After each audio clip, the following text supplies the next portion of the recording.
Très chers fidèles téléspectateurs, nous avons le réel plaisir de vous savoir nombreux devant vos postes téléviseurs pour suivre votre émission, votre magazine 2 milliards de chrétiens. 2 milliards de chrétiens, avant tout, les rendez-vous avec le Seigneur et on se retrouve tout juste après.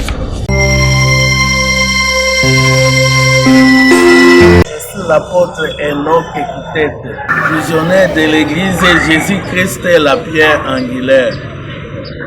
Oizwami, commune Angaliema, quartier Lukunga, avenue Ndombe numéro 16. Référence sur le ma pompage, qui est à Rema Loïka. Wanozi moto kende Kongolo Mosquée, juste après 10 maisons. Dans la police, on commande l'église Wana, l'église Jésus-Christ sur la pierre angulaire. Kopi Kobenga biso encore na numéro 089 89 82 340. Vanessa numéro WhatsApp 081 091 76 60. Merci. Jésus-Christ va pas me la vie. Je réponds au nom de François Xavier Ndibumulamba. Je suis le représentant légal de l'église La Puissance du Saint-Esprit, située dans la commune de Mongafula, dans le quartier Kimboa, et plus précisément encore dans le quartier qu'on appelle le quartier Mideda, sur l'avenue Safi, au numéro 18. Comme référence, c'est lorsque vous venez d'Emboudi, vous prenez la moto ou le véhicule vers l'arrêt qu'on appelle terminus, vous empruntez la route de Lutendele. Vous descendez au niveau de l'avenue Sankuru ou au niveau de ce qu'on appelle communément arrêt Saddam.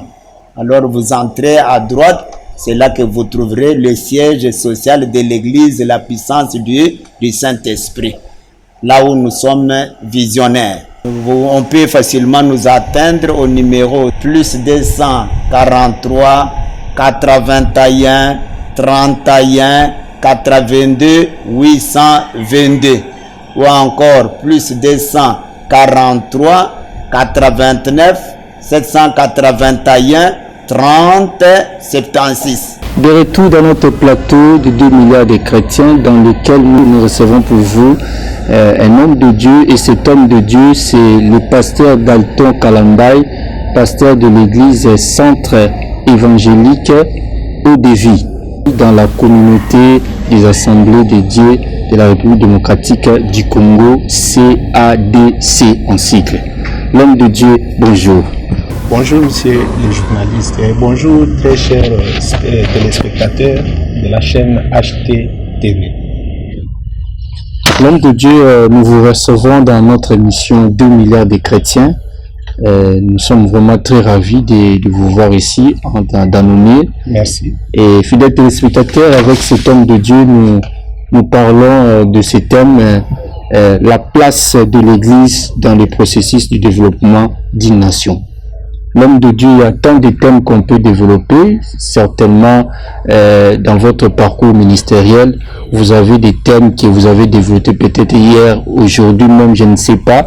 Mais pourquoi vous avez jugé point aujourd'hui de mettre sur la place publique ce thème ici, la place de l'Église dans le processus de développement? Quelles sont les raisons qui vous ont poussé à ces choix?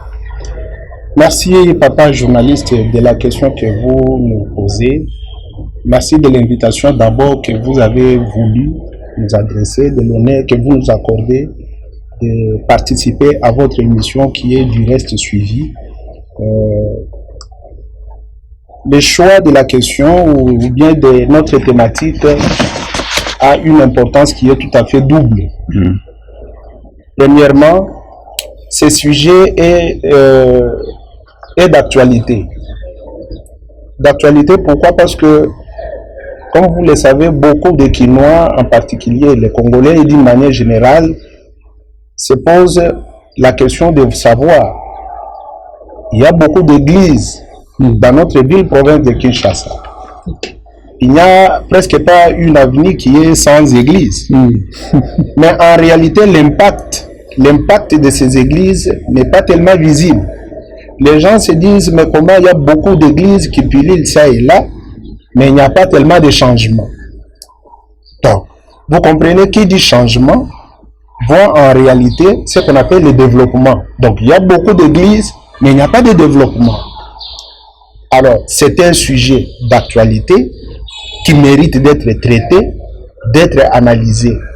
Et deuxièmement, c'est un sujet qui a une importance dans la mesure où il requiert de la responsabilité des églises pour prendre conscience. Donc, c'est un sujet de réveil pour les églises afin que celles-ci changent leur manière de travailler, de prester. Voilà pourquoi nous avons choisi ce thème qui a cette importance-là. En tout cas, déjà, nous voyons que c'est un thème vraiment, comme vous avez dit, d'actualité. Parce que quand vous parlez comme ça, nous essayons aussi de parcourir l'environnement, de parcourir nos quartiers, nos avenirs. Nous voyons vraiment que c'est une réalité, c'est un terme vraiment d'actualité. Mais l'homme de Dieu, vous avez parlé, vous avez dit la place de l'Église dans le processus du développement d'une nation. Mais lorsqu'on parle de l'Église, nous pouvons avoir quelle idée? On peut avoir quelle idée en ce qui concerne le concept Église? Quelle pensée pouvons-nous calquer ou bien considérer comme en ce qui concerne l'Église? Merci beaucoup de la question, papa journaliste. Le concept Église remonte de l'époque très ancienne. D'ailleurs, quand vous remarquez dans l'Ancien Testament, le concept Église n'apparaissait pas clairement. Mais selon l'étymologie hébraïque, le mot Église vient du terme qu'on appelle Kahal. Kahal veut dire assemblée. C'est-à-dire c'est une assemblée des enfants d'Israël. Déjà, ça donnait déjà l'idée d'une église. Et quand vous passez maintenant dans la civilisation grecque, le terme église était employé, d'ailleurs dans son sens étymologique, veut dire ecclésia. Ecclésia. Ecclésia. Ok. Ecclésia veut dire tout simplement l'ensemble des personnes appelées hors d'eux. Hors d'eux. Hors d'eux. Alors, dans la pensée maintenant chrétienne, quand on parle de l'Église, il s'agit, selon 1 Pierre chapitre 2, verset 9, il s'agit de l'ensemble des personnes qui ont été appelées et mises à part par Dieu. Ces gens ont été appelés du royaume des ténèbres qui était sous l'emprise. Donc, le royaume des ténèbres, c'est lui qui est sous tutelle du diable. Et ces gens ont été sauvés par la foi en Jésus-Christ et mis à part, c'est-à-dire sortis de ce monde-là des ténèbres. Ils ont été appelés dans le royaume admirable, le royaume des lumières, c'est-à-dire le royaume de Jésus-Christ. Mais ces gens qui vivent sur la terre, en réalité, ce ne sont pas les mondains. Parce que Christ dira, vous êtes dans le monde, mais vous n'êtes pas les mondains. Donc, c'est pour autant dire que l'Église est formée, c'est une assemblée, une réunion des personnes qui ont été sauvées par la foi en Jésus-Christ, qui sont ramenées maintenant dans le royaume des lumières du Christ. L'Église. Ça, c'est ça, l'Église. Il faut comprendre dans ce sens-là. Ok. Donc, l'Église, dans l'Église, ce sont des gens mis à part. Des gens, bien entendu, les personnes mises à part par Dieu. Par Dieu. Oui. Naturellement, c'est pour une mission peut-être quelconque. Hein? Absolument, absolument. D'abord, il faut comprendre dans les textes bibliques que nous avions donnés, de 1 Pierre, là, chapitre 2, verset 9, il faut comprendre d'abord, il y a deux dimensions. La dimension, la première, c'est la vocation. La vocation. La vocation. Qui dit vocation voit l'appel. Et puis, la deuxième dimension voit maintenant la séparation.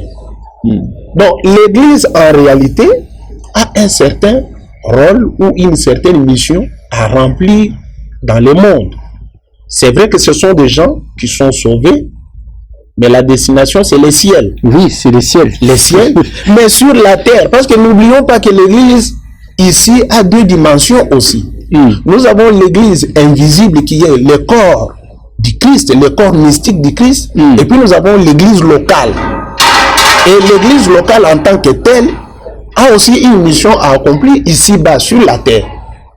Mais là, dans ce cas, pour le cas d'espèce ici, vous parlez de quelle église? L'église locale, les églises où nous fréquentons, là où nous fréquentons, les églises bâtiments, parlons ainsi, ou bien les églises, c'est pas spirituelles ou comment? Vous parlez de quelle église pour ce cas ici, le cas d'espèce? Bon, l'église spirituelle, comme vous l'entendez, ce qui est spirituel est invisible. L'église invisible se caractérise de plusieurs chrétiens qui sont disséminés à travers le monde. Ok.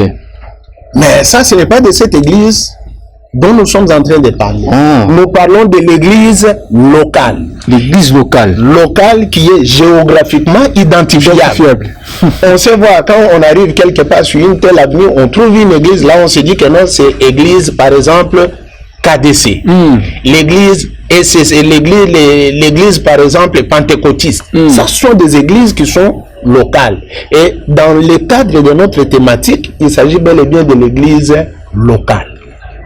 Il s'agit bel et bien des églises locales, les églises bâtiments, les églises que nous fréquentons. Les églises que la dame ici, le frère ici, la sœur qui venait de fréquenter, peut-être à ce moment ici, il est en train de nous suivre. Il peut nous suivre déjà parce qu'on nous suit quand même aussi dans des églises d'un moment donné, dans les permanences, on nous suit quand même 2 milliards de chrétiens. La dame ou bien le frère est dans l'église, le pasteur est dans l'église, il vient même d'être dans l'église de bâtiment. C'est l'église dont nous sommes en train de parler ici, la place de l'église dans le processus du développement. Mais l'homme de Dieu, vous parlez du développement d'une nation, mais vous faites allusion à quoi? Vous voyez, dans un État ou dans un pays, tout pays est appelé à aller de l'avant. Ok. Oui. Nous devons quitter le stade embryonnaire, le stade de la genèse, mais tendre vers ce qui est grand, vers ce qui est parfait. Parce que nous avions dit que les gens, en voyant la présence d'une église dans leur environnement, ces gens se disent que l'église devait apporter un plus. Parce que les gens disent qu'il y a beaucoup d'églises, mais il n'y a pas de changement.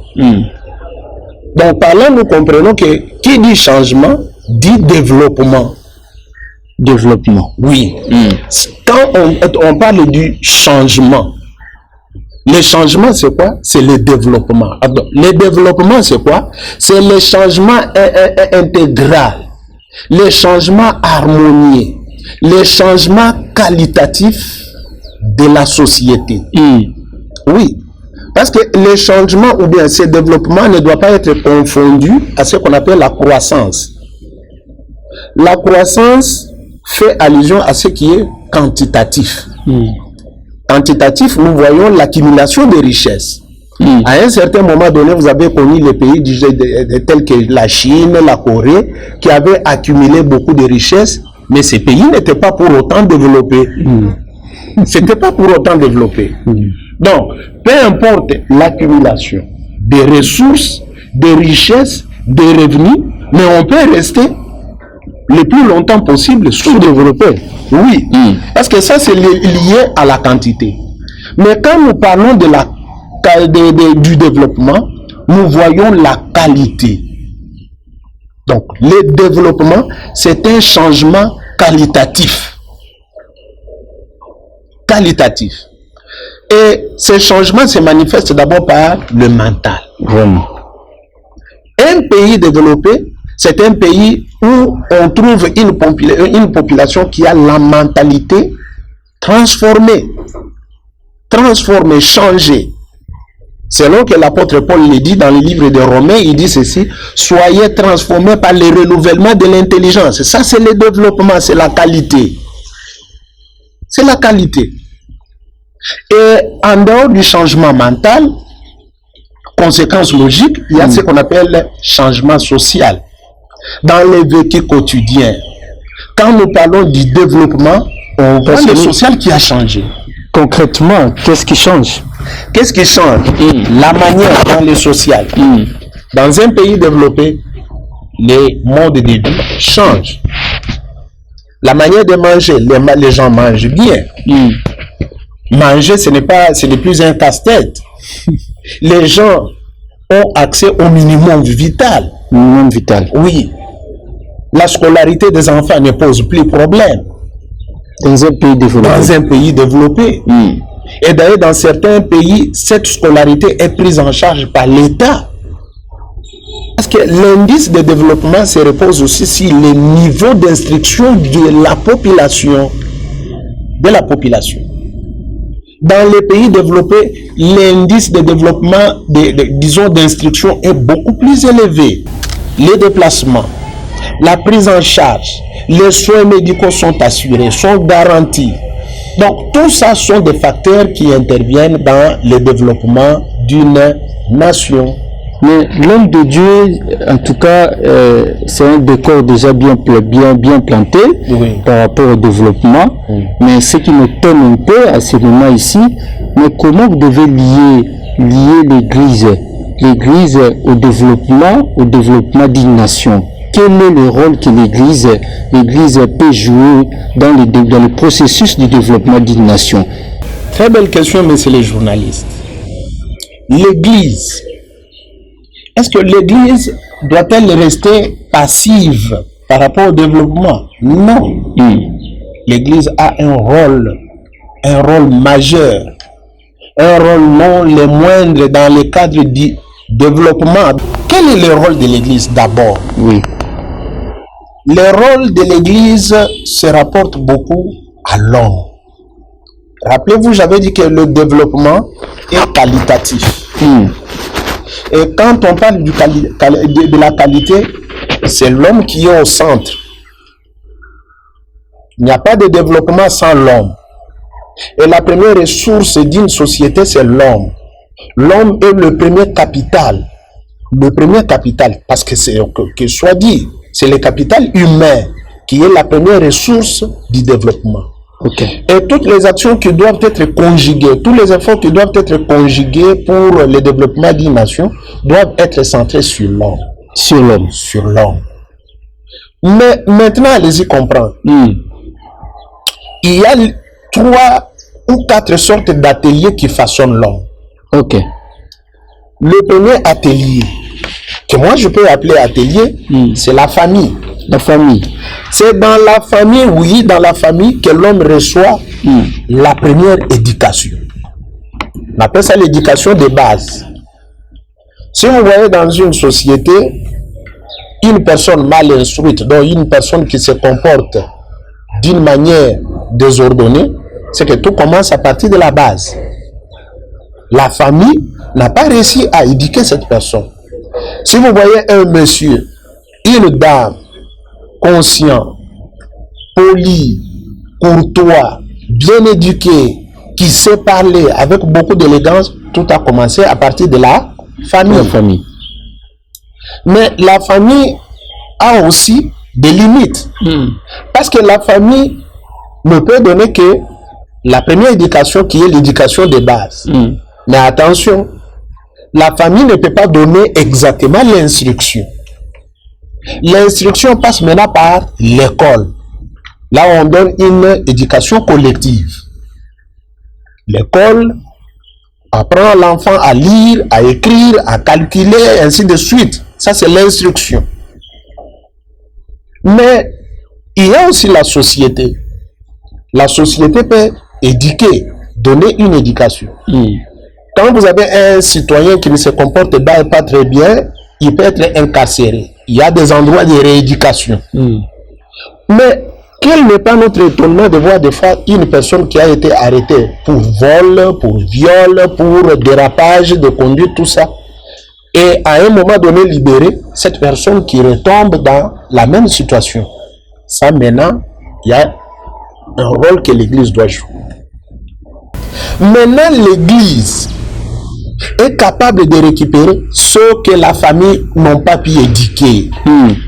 L'Église est capable de récupérer ce que la société n'a pas pu faire.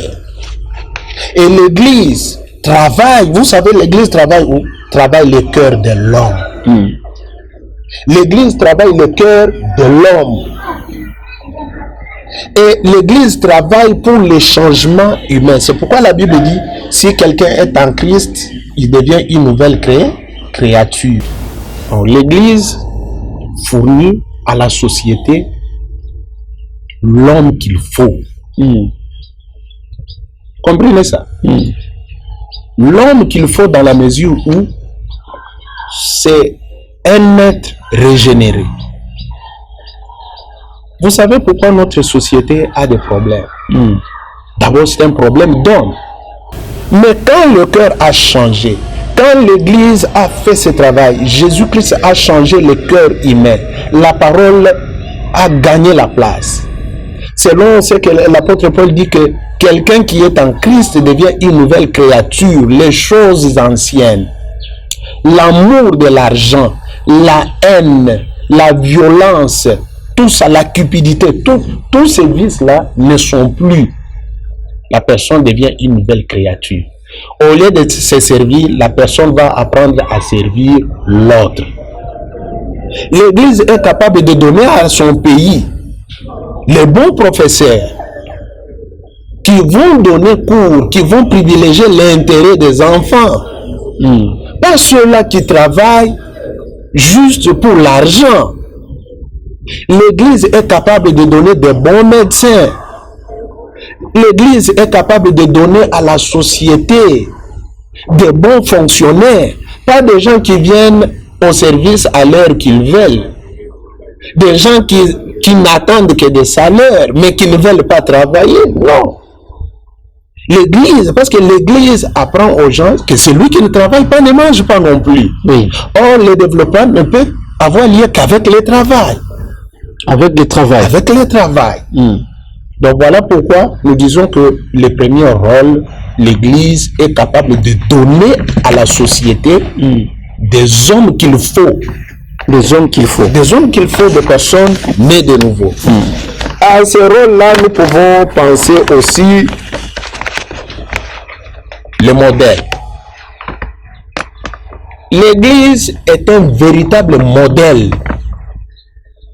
Ici, je parle de l'Église idéale. Oui, ça, en tout cas, la situation doit être tirée au clair. Donc, je parle de l'Église idéale, ce que doit être l'Église en réalité. Parce que là aussi, il y a des choses à dire vraiment quand nous regardons nos églises actuellement.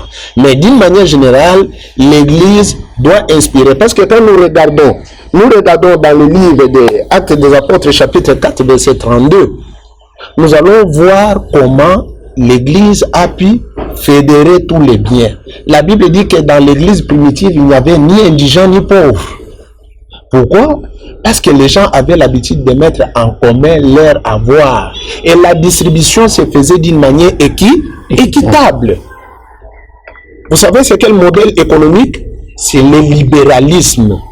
Le libéralisme qui a conduit au socialisme.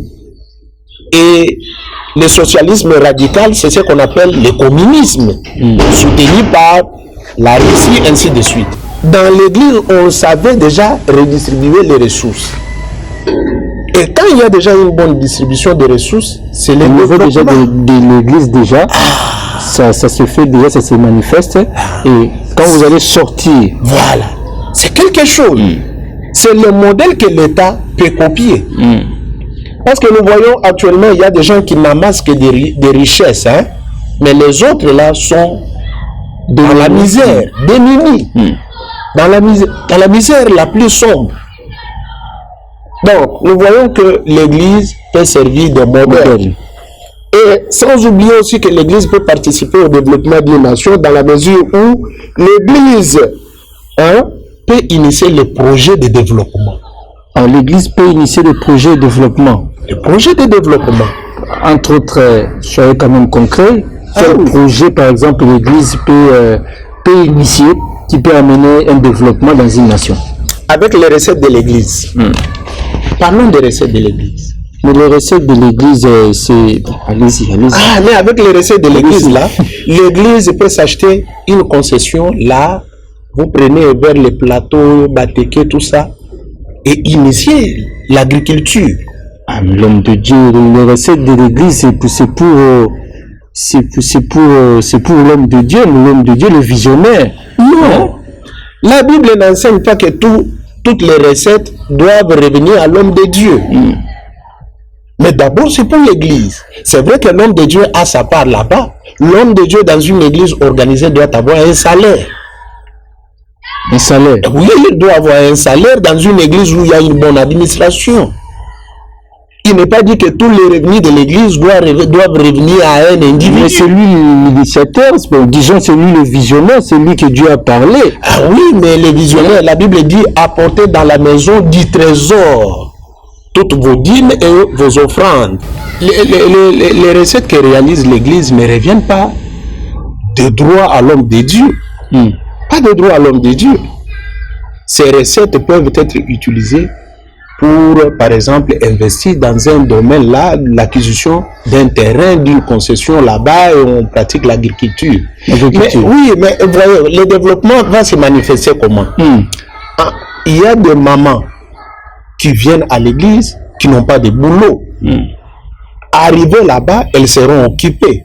Elles vont travailler. Et attention, elles ne vont pas faire ça gratuitement. Il y a un salaire. Et la production sera vendue. Et ça va créer ce qu'on appelle l'autosuffisance alimentaire. L'église n'a-t-elle pas contribué au développement? Bien sûr, parce que le développement vise le mieux-être. Le mieux-être. Le mieux-être. L'église peut penser, par exemple, à créer un centre hospitalier. Un centre hospitalier. Voilà. Les mamans de l'église peuvent commencer à accoucher là-bas. Les malades peuvent commencer à se faire soigner là-bas. Ça va faire quelque chose de... Et les frères de l'église, les sœurs de l'église qui sont médecins, infirmiers, au lieu de commencer à chercher l'emploi ça et là, peuvent commencer déjà à travailler là-bas. Vous voyez que là, on aura diminué le taux de chômage. C'est le développement. L'église peut penser à créer une école. Une école. Une école, par exemple. C'est ça le développement. Ainsi, on va donner l'éducation et aussi la doctrine. On peut commencer déjà à enseigner la doctrine de l'église dès le bas âge. Les frères de l'église, les sœurs de l'église vont commencer à travailler au sein de l'école. Il y aura les salaires. Et c'est comme cela. Mais l'homme de Dieu, là, apparemment, c'est comme si vous essayez un peu de dédouaner un peu l'État. Non, on ne dédouane pas. Quelle est la responsabilité de l'État? C'est l'État qui doit s'occuper de ça. Moi, encore Église, moi, je dois m'occuper du salut des âmes. Moi, je dois préparer ces âmes pour la rencontre de notre Seigneur Jésus-Christ. Ces histoires-là d'agriculture, tout ça, de construire les écoles, ça, c'est de l'apanage de l'État, l'homme de Dieu. Non, l'apanage de l'État. Mais n'ignorez pas qu'il y a un partenariat entre l'État, les écoles de l'État existent, mais il y a aussi un partenariat entre l'État et l'Église. C'est ce qu'on appelle la convention. Mais là, ce n'est pas trop demandé à l'Église. L'Église a pour rôle, n'oubliez pas bien aimé, l'Église a pour rôle de voir tout l'homme. Je ne dis pas tous les hommes, mais je dis tout l'homme. L'Église doit tenir compte de toutes les trois dimensions de l'homme. L'esprit, l'âme et puis le corps. C'est ce qu'on appelle les dimensions intégrales de l'homme. C'est dans la mission de l'Église. Dans la mission de l'Église. L'esprit de l'homme écoute la parole de Dieu, régénère l'homme, et l'homme fait en sorte qu'il est en train d'attendre, les fidèles attendent le retour de Jésus-Christ, c'est pour le ciel. Mais l'esprit est dans le corps. On a l'habitude de dire un ventre affamé n'a point d'oreille. Quand le fidèle n'a pas bien mangé, mais il sera tenté. Il sera tenté. Étant dans ce corps, l'Église doit tenir compte de toutes les dimensions. C'est ce qu'on appelle la dimension holistique. Holistique, c'est-à-dire l'ensemble de tout l'homme. Vous comprenez ça? Donc l'Église doit travailler dans c'est comme ça, de cette manière que l'Église va travailler dans le cadre dans le processus du développement. Donc, l'Église peut tout faire. L'Église peut vraiment tout faire. Construire des écoles, des centres de formation. Très bien, un élément que vous venez de relever. Vous savez qu'il y a des gens qui vont à l'église là du matin au soir priant que le Seigneur fasse salanayo, salanayo, salanayo. Mais oui, mais l'église doit ça là. Oh, l'église doit ça là. L'église doit faire quelque chose. Oh. Je vous dis comment. Admettons qu'il y ait des sœurs, des filles mères. Est-ce que vous savez que les filles mères, en réalité, beaucoup d'entre elles n'ont plus d'espoir. D'une manière générale, elles sont abandonnées par la société, même par la famille. Parce qu'elles ont eu malencontreusement l'occasion de faire un enfant en dehors du mariage. Mais l'Église peut récupérer ces sœurs-là en créant un centre de professionnel. L'apprentissage des métiers, esthétique, coupe et couture. Ainsi, ces filles seront capables de se prendre en charge. Si elles ont été trompées autrefois par manque de moyens, mais quand il y a une auto-prise en charge, ces filles ne seront plus exposées à des tentations comme ça. Ça fait partie des rôles de l'Église. L'Église ne doit pas assister d'une manière passive au développement. Si l'Église ne participe pas, elle est inactive. Donc l'Église doit travailler. Nous sommes au temps où l'Église doit penser. Vous voyez les églises catholiques, elles ont des écoles, elles ont des centres hospitaliers, elles ont des universités. Et regardez l'église kimbangiste, elle a des concessions. Mais les églises évangéliques, plus c'est l'homme de Dieu qui est plus riche que l'église locale. Oh, l'homme de Dieu plus que l'église locale. Mais oui, l'homme de Dieu a des véhicules qui coûtent très cher, qui s'habillent impeccablement. Au profit, quand vous regardez les fidèles de l'église, sont des fidèles pauvres. Et d'ailleurs, l'église est même locataire. Oh. Parce que tout ce qu'on donne, c'est pour le pasteur, c'est pour l'homme de Dieu. C'est lui le visionnaire. Ah, mais nous devons changer maintenant les paroles. Dieu peut parler en premier lieu. En premier lieu. Et il doit bénéficier de tout. Non. Je pense que le discours, ça s'est révolu. Ok.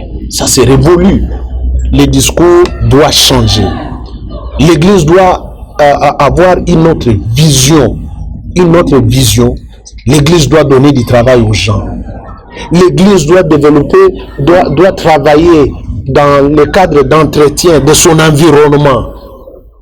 Comment expliquer qu'il y a une église là, il y a toute une poubelle à côté de l'église? Oh. Et les fidèles vont contracter quoi? De la malaria, il y a des moustiques. L'église, demandez aux jeunes là-bas de mettre la salubrité. C'est le rôle de l'église. Donc, c'est-à-dire, à un moment donné, donc, il faut sortir de nos églises locales. Oui. Et aller-y même au niveau de nos avenirs, mettre la propriété, mettre la propriété, veiller à le temps de la prière, nous devons prier. Chaque chose a son temps. Le temps de la prière, le marathon de prière, tout ça, l'homme de Dieu. C'est bien, papa journaliste. Tout ça, c'est important, le marathon de prière, tout. Mais dans un milieu, dans un environnement malsain, un fidèle qui termine le marathon de prière et qui rentre chez lui, n'a rien à manger, qui a fait les études, mais qui n'a pas de boulot, mais l'église peut en faire autant. Voilà pourquoi l'importance de cette émission, c'est pour que l'église change sa façon de voir. Ok. Nous devons changer. Donc l'église doit initier des projets de développement. Voilà. Ça fait partie des rôles de l'église. Voilà pourquoi l'importance de cette émission. L'église doit quitter seulement la dimension spirituelle. L'homme de Dieu, c'est vraiment intéressant par rapport au rôle que l'église doit jouer dans le processus du développement d'une nation. Mais l'homme de Dieu, vous êtes leader d'opinion en tant qu'homme de Dieu, vous êtes observateur aussi, mais en observant nos églises actuelles ici, pouvons-nous dire et confirmer que nos églises sont tentées de jouer ces rôles-là pour le développement de nos nations? D'entrée de jeu, nous pouvons dire qu'il y a quelques églises qui jouent ce rôle-là. Je venais de citer, entre autres, ces églises-là qui ont des écoles, ainsi de suite. Mais jusqu'à présent, dans beaucoup d'églises, elles ont encore une autre vision de la chose. C'est pourquoi il y a d'abord des églises qui ne veulent pas voir les choses dans cet angle-là, du développement. Elles pensent qu'au ciel, seulement au ciel, au paradis, la vie après la mort et tout ça, c'est ça. Donc repentez-vous et tout ça.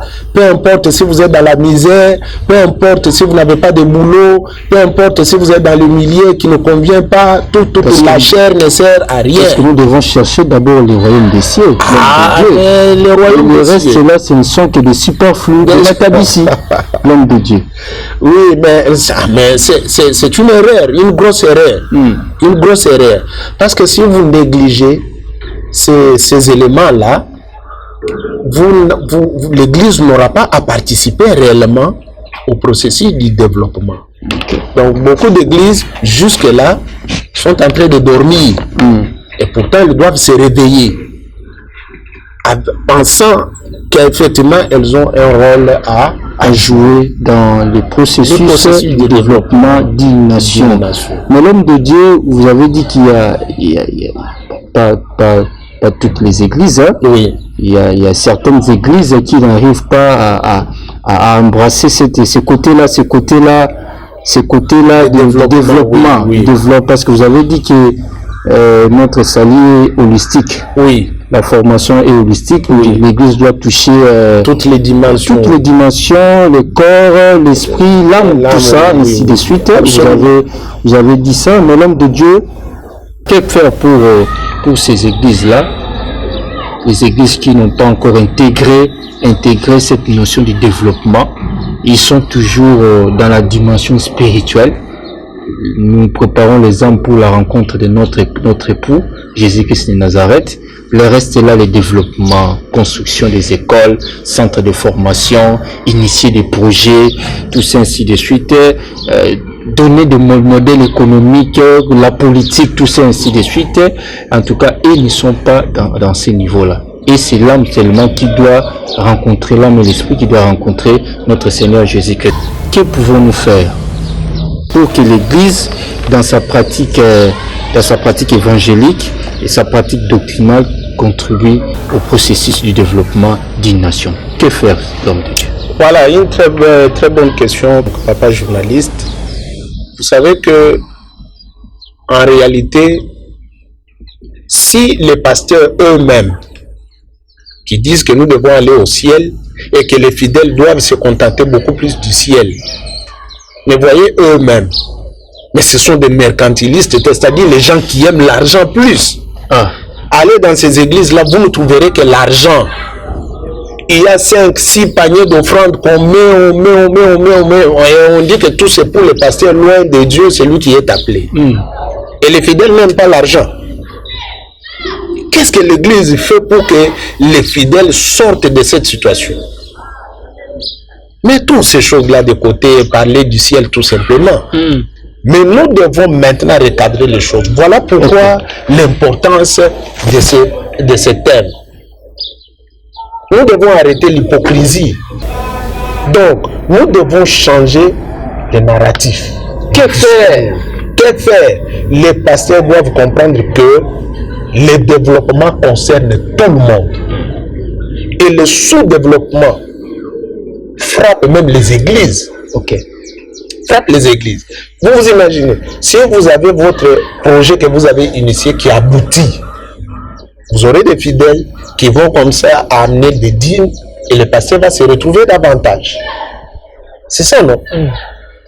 Donc voilà pourquoi nous tenons à tout prix à ce que les gens sachent que l'église doit être une église de développement. Quand nous disons de développement, ça dit le mieux-être. Le mieux-être. Tous nous devons militer.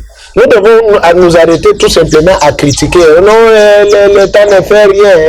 Mais, bon, si l'État ne fait rien, mais vous, que faites-vous? Voilà. Que faites-vous? Avec toutes les recettes de l'église là, que faites-vous? Toi, pasteur, tu as combien de parcelles? Et l'église est toujours locataire. C'est ça le développement. Nous, à un moment donné, on ballotte l'église, bon, ça va, l'église est délocalisée. L'église portative. Et ça, c'est une église portative. Donc, je pense que les pasteurs doivent avoir une autre vision maintenant.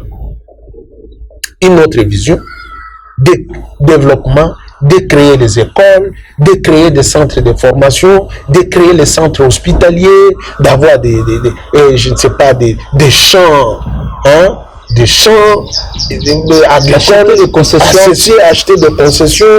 Ainsi, vous allez vous rendre compte que l'église aura de moins en moins les chômeurs, les gens qui vont là du matin au soir là-bas pour prier, oubliant que la Bible dit que celui qui ne travaille pas ne mange pas non plus.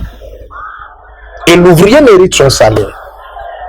Demandez aux gens, aux jeunes d'aller chercher du travail. L'entrepreneuriat, demandez aux gens et aux jeunes d'initier. Prenez besoin de retenir les gens du matin au soir à l'église en train de prier, de prier, de prier. Après, c'est après, on finit. Pour quelle finalité? Voilà pourquoi nous avons demandé à ce que ce thème soit traité dans ce sens-là. Donc le pasteur, l'homme de Dieu, pour nous autres ici, pasteurs, leaders d'une église, nous devons aussi faire tout pour... Est-ce que c'est mauvais d'enseigner l'entrepreneuriat dans une église? Non. C'est une église, c'est mauvais d'enseigner... Mais c'est biblique. C'est biblique. On peut entreprendre un peu de l'économie, des principes économiques. Est-ce que c'est mauvais? Jésus, notre Seigneur, donne une parabole aux gens des deniers. Vous prenez la parabole des deniers. Il y a l'un, il a donné un, aux autres 3 et l'autre 5. À celui qui avait gardé les talents, il est allé enfouir ça sur le sol, dans le sol. Au retour, le maître bon, toi, donne-moi ce que je t'avais donné. Le monsieur dira, non, mais je sais que toi, tu es sans pitié, voilà pourquoi j'avais pris ce que tu m'avais donné, j'ai mis ça sous le sol. Jésus dit, pourquoi as-tu fait cela? Il fallait multiplier. Au besoin, il fallait prendre mon argent, aller donner ça à un banquier qui allait multiplier cela. Vous voyez, ça, c'est le sens de l'entrepreneuriat. Ok. C'est ça. Comment voulez-vous? Il y a des gens qui ont des jeunes, qui ont des diplômes, qui ont gardé ça dans leurs valises. Et toi, parce que tu es là, que fais-tu? Tu les occupes du matin au soir, ils doivent être là à l'intercession, ils doivent chanter, ils doivent tout. Et est-ce que c'est le rôle du pasteur? Ces gens vont s'organiser comment? Donc le discours d'initier aux gens, de pousser, d'inciter les gens au travail, et l'Église elle-même doit concevoir, initier des activités qui poussent au développement. Merci, papa journaliste, de l'invitation, de l'honneur, comme je l'avais dit, de votre tribune que vous m'avez offerte pour que je puisse parler, exposer de ce thème. Moi, c'est le pasteur Dalton Kalambay. Je suis l'un des pasteurs de la grande communauté des Assemblées de Dieu, 37e, membre de l'ECC. Mon numéro de téléphone se présente comme suit, plus 243 84 26 76 542. Et le deuxième numéro, plus 243 82 48 19 100. Donc pour tout contact, on peut m'atteindre à partir de ces numéros. Merci beaucoup. Fidèles téléspectateurs, nous sommes arrivés pratiquement à la fin de cette émission 2 milliards de chrétiens, qui a reçu pour vous un homme de Dieu. Et cet homme de Dieu, c'est le pasteur Dalton Kalambay. Avec cet homme de Dieu, nous avons parlé de ce thème, la place de l'Église dans le processus du développement d'une nation. Et L'homme de Dieu a précisé la place de l'Église dans le développement d'une nation et l'Église doit jouer un rôle très prépondérant dans le développement d'une nation. L'Église doit fournir l'homme qu'il faut. L'Église a l'obligation de fournir l'homme qu'il faut. L'Église a l'obligation d'être un modèle. L'Église c'est déjà un modèle économique, un modèle politique, un modèle de gestion même pour une nation. L'Église doit initier les projets de développement pour une nation. L'homme de Dieu nous a interpellés. C'est une interpellation pour les églises qui n'ont pas encore emboîté le pas dans cette mission d'inciter les jeunes au travail, d'enseigner l'entrepreneuriat et que les jeunes puissent sortir, travailler parce que c'est le travail qui amène le développement. Vous êtes tellement nombreux en train de nous suivre, vous nous suivez de partout, Kinshasa, Brazzaville, même les environs. Merci beaucoup pour votre fidélité et nous remercions la grande équipe qui nous accompagne toujours, Platini Samba va Platini, et entre nous soit dit, fixons donc rendez-vous prochainement avec le même plaisir. Ciao.